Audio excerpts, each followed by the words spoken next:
yeah, we're going to Joshua Tree to do shrooms. Exciting. It's great. Hello, it is 7 something a.m. I'm currently getting ready for kind of a long day of recording whatever. I have a dentist appointment I made at 8 a.m. which I'm like, why did I make it that early? Ugh. I don't have time to work out now, but luckily I wake up early anyway. But I'm pretty much trying to get ready for recording a video after as well, but I might have to stop at home. We will see. I'm excited. Today I'm shooting with another YouTuber, but he is going to be my videographer. He runs a tech channel and is just like very good at filming, so I think that'll be great because in the past I've occasionally hired people who are like not actually videographers exactly. Like they might be a photographer or they might just be like down to help and be paid not like a ton but a pretty good rate, but then I end up the whole time like teaching them stuff, and it takes longer, and it just is not really a good idea, I think, to do that unless you plan to work with that person for like a year or two. Like otherwise investing that time, not really worth it. So I found with hiring really great videographers like Edward Lee in Seattle, I hired him for my Ford Mach-E video, and I mean I learned from him, and so I'm like,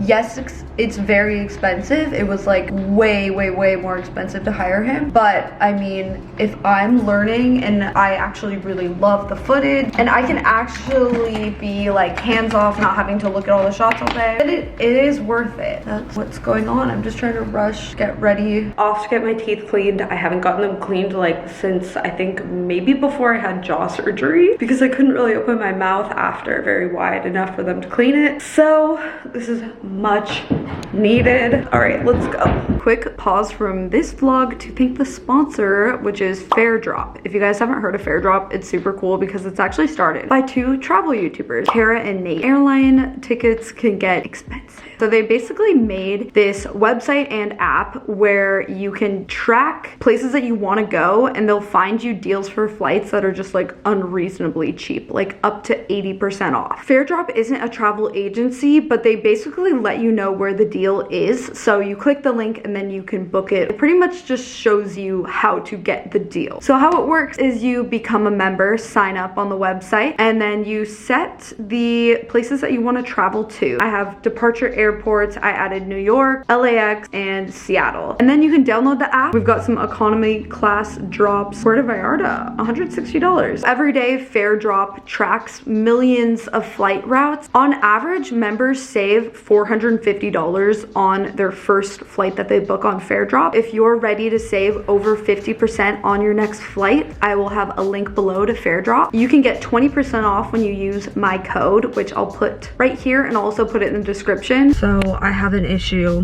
My foundation does not match my neck at all. 2 months ago when I bought it, I guess I was more tan because it did, and I just looked in the mirror and was like, wow, that is so bad. But I'll try and like fix it after the dentist. I actually don't have dental insurance anymore, so I'm interested to see how much this cleaning costs. I called and asked them and I forgot now, but it seemed reasonable. But yeah, when I was kind of looking at dental insurance, it didn't really seem worth it because you pay monthly, but then it maxes out at like an amount that isn't even that much. Anyway, I feel like dental insurance, is it worth it? What do you guys think? It probably depends on what kind you have.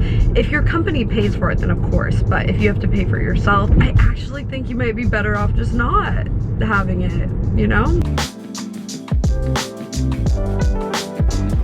All right, my teeth cleaning is done and it was $478. Ridiculous, right? It's because they did x-rays and an exam, and like, okay, I feel like the exam should just be part of the cleaning. Like it takes like 10 minutes to examine. I'm never getting my teeth cleaned in LA again. I'm totally just gonna do it like next time I go to Greenville or something. Like small towns are the place to get things like that done, or even like get your nails done, get your hair done, because there are people who are good at it and they charge way less because real estate is less, like everything costs less. Getting it in LA, like I didn't even think about that. I thought the actual cleaning is only $135, and then I feel like the x-rays are just unnecessary, and I do wonder, like, don't they probably get that just cheaper? I don't know. Anyway, whatever, at least my teeth are clean. Daily walk to get food. I love doing this. Just spent a little bit of time cleaning this place up in case we record in here, but now I'm gonna get food so I don't get hungry in the middle of the day. I like to try and do that if I'm recording for the day, like have like a really big breakfast or early lunch so that I don't have to stop in the middle of the day or like start really losing energy. Not often I have to do that, or like carry a protein bar or something like that, because it will just really take you out of it if like in the middle of recording a video you have to like go order food, eat it. It'll take like a whole hour, and if I'm paying someone for that time, I don't want to be wasting it eating. Got the classic salad to get me through the day. Okay, I'm on the LA Metro for a video. I'm shooting with Mark. I feel like a lot of you guys will probably know him. He has a tech channel. We're just getting a bunch of B-roll day. Yeah, it's exciting. It's great.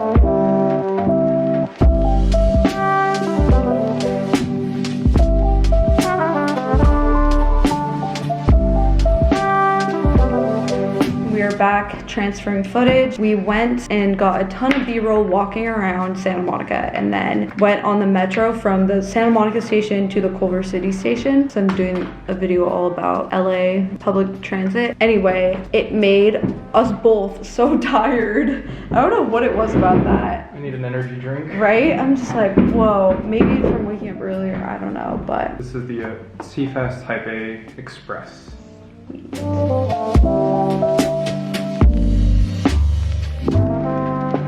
I'm wondering if you guys can guess what I'm making tonight for dinner based on what I got at the store. Lauren and Erin are coming over and we're going to make this. You'll see. Oh my god, it's heavy. I'm gonna put it away and clean here. Okay, we're making the pizza. We don't have flour, so we're making it work. I used olive oil so it doesn't stick. Am I crazy? How do you know you're making? They are soft. Yeah.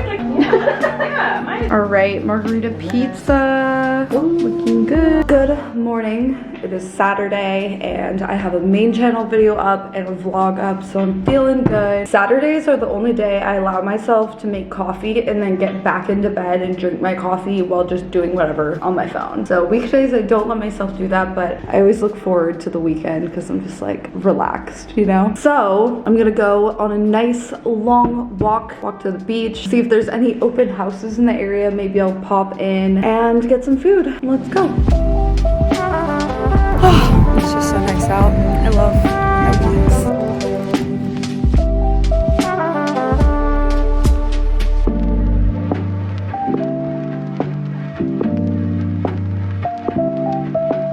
Okay, currently just getting ready for the day, and I was reading the comments of my last vlog. A lot of people are basically wondering what is up with Joshua Tree. So a lot of people look at a plot of land, like the ones that I was looking at, and they're just like, I don't get it. I don't really get the hype of Joshua Tree. I get it from just looking at that plot of land, why you'd be like, why would you even want to go there? So I visited Joshua Tree 2 times before, just staying in Airbnbs, and I will explain to you the draw and why a lot of people go there, because I believe it's 2 million visitors per year that Joshua Tree gets, and there aren't really hotels out there, just Airbnbs, which is why the Airbnbs do so well. So the main reason that people go to Joshua Tree is to do psychedelics. No, I'm just kidding, but people totally do that to go there. No, the main reason people go to Joshua Tree is for the national park. There's a really big national park that has obviously a bunch of Joshua trees, but also rock formations that are really cool looking. People will go there to hike, camp, just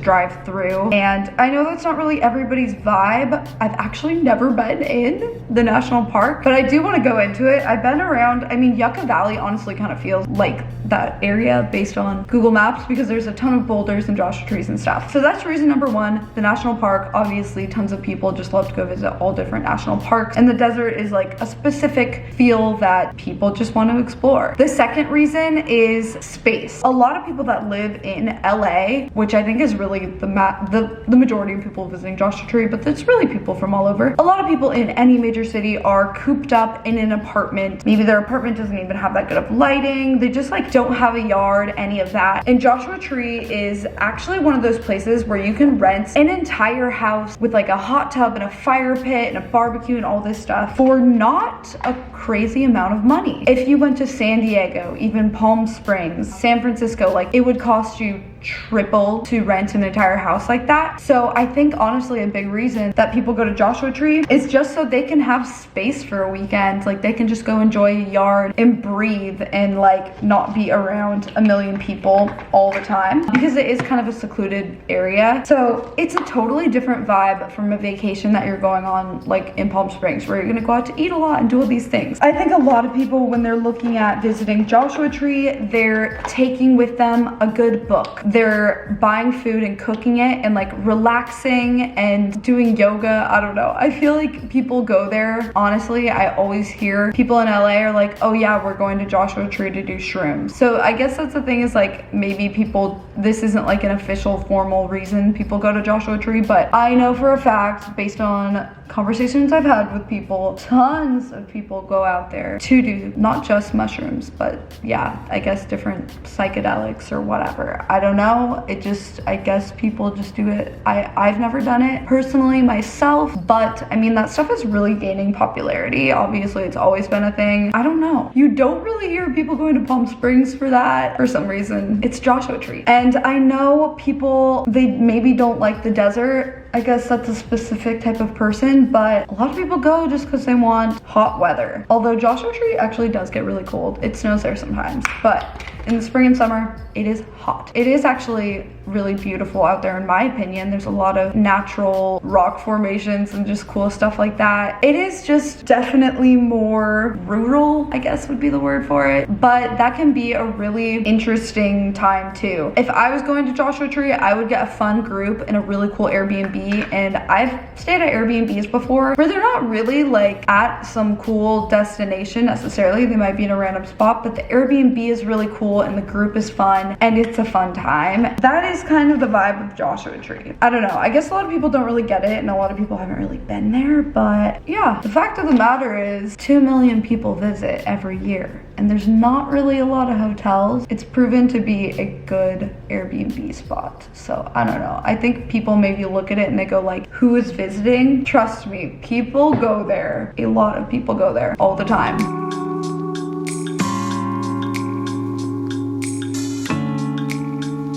Found the biggest spider in my Airbnb because the door of this place cracks open, I think, so they can get in. And I'm really glad that I'm leaving today because I would not be able to sit on that couch. It crawled right from the cushion. Great, so I don't think I showed this yet, but this is the front door to my Airbnb, and it's just sort of odd how there's this gap, right? So I've found probably 4 spiders. Oh, there it is. That's freaky. I wonder if it's the same one or a different one. Okay, I got it. Wow, it is so irrational, the fear of spiders. I don't know what it is. They freak me out so much. I know it's a very common fear, but they're not big. They're not really gonna hurt you. I wish I wasn't so freaked out by them, but ooh, they just scare me so much. Anyway, I'm packing up my stuff to go to Austin today, and after finding that spider, I'm just afraid everything I pick up is just, oh, you know, when you find one and you're like, ugh, just on edge now. Just taking a thumbnail photo right now before I head out. I probably woke up my Airbnb neighbors because I screamed when I saw that spider like 3 times. Just taking this thumbnail, and then I want to get the hell out of here because that spider just freaked me out. I'd rather be at the airport editing and like just have my life together. So I'm going to Austin, which I'm pretty pumped about because I've heard such good things. So many people have moved there and love it. Like, I feel like everyone loves it. So there's a few days left of South by Southwest. Sam is speaking on a panel, so we're like, fun, why not go? I got a press pass and I'm gonna record a video with a company, but I'm mostly going to just go about Austin, and then it's really handy that I can get a video recorded while I'm there. This will be fun. Let's go take this thumbnail photo outside. Okay, I'm almost done packing my stuff.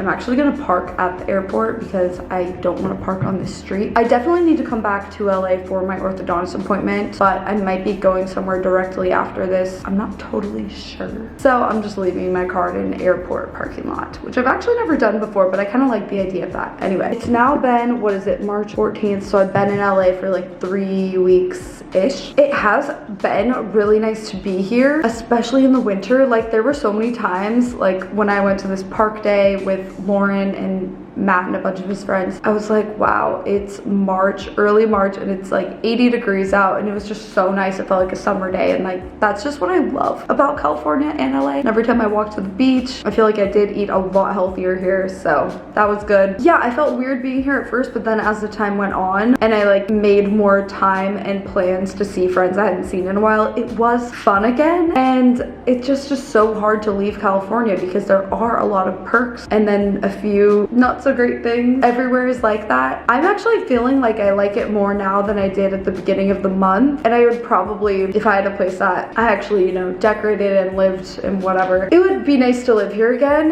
because I've liked this neighborhood too. But there's still that part of me though that's like New York. Like New York for a year would be so fun. You just don't get as much space. Like I've really enjoyed the lighting in this apartment and the amount of space. It's a 1-bedroom, but it feels pretty spacious, like big living area and everything. In New York, I really would not want to pay more than $3,500 a month, and that could get you a 1-bedroom that could be a walk-up kind of thing in a nice area, or a less convenient area and like a nice luxury building with an elevator and air conditioning. I don't know, so it's so hard to decide. And then I still think Seattle, I could go there, buy a place, a condo, whatever, fix it up and have that, and like financially that would just be really solid and great. But it's just so rainy for part of the year that it's like so hard to decide. Basically the thing sort of is, do I want to pick a place to try and like root my life in a way, which would probably be more likely Seattle or California, or do I still want to do like, you know, bounce around and be somewhere for only a year or two? What I've realized is you really can't predict what you're going to want in the future. We're all just doing our best to try and guess at that. So the amount of times we've all like worked for a goal and then be like, oh, this isn't really what I want. I feel like that happens to everyone. So when I think about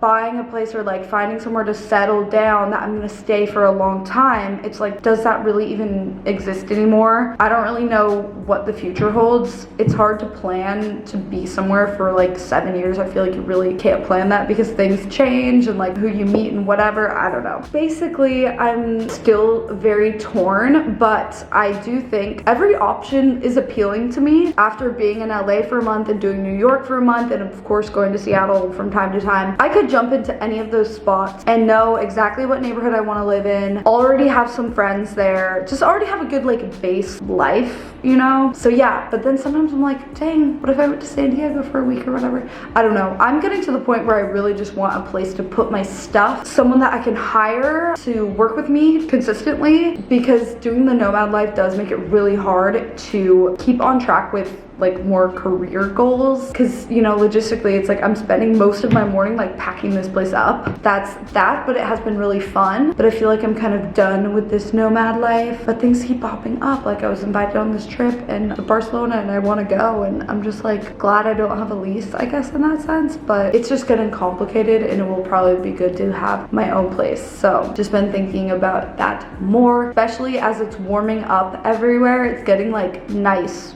weather in Seattle soon, nicer weather in New York. So I'd be down to like sign a lease, because you know that the next 6 months at least in those places is gonna be nice. And then come winter, I think I can really deal with it because I can go to Palm Springs for a week. I can even plan a trip. If you live in New York, a flight to Miami isn't really that bad if you book it in advance, and same with hotels. If you book everything in advance and you split things with people, it's more affordable than you think. Anyway, I just got an alert for my flight, so I should probably get going.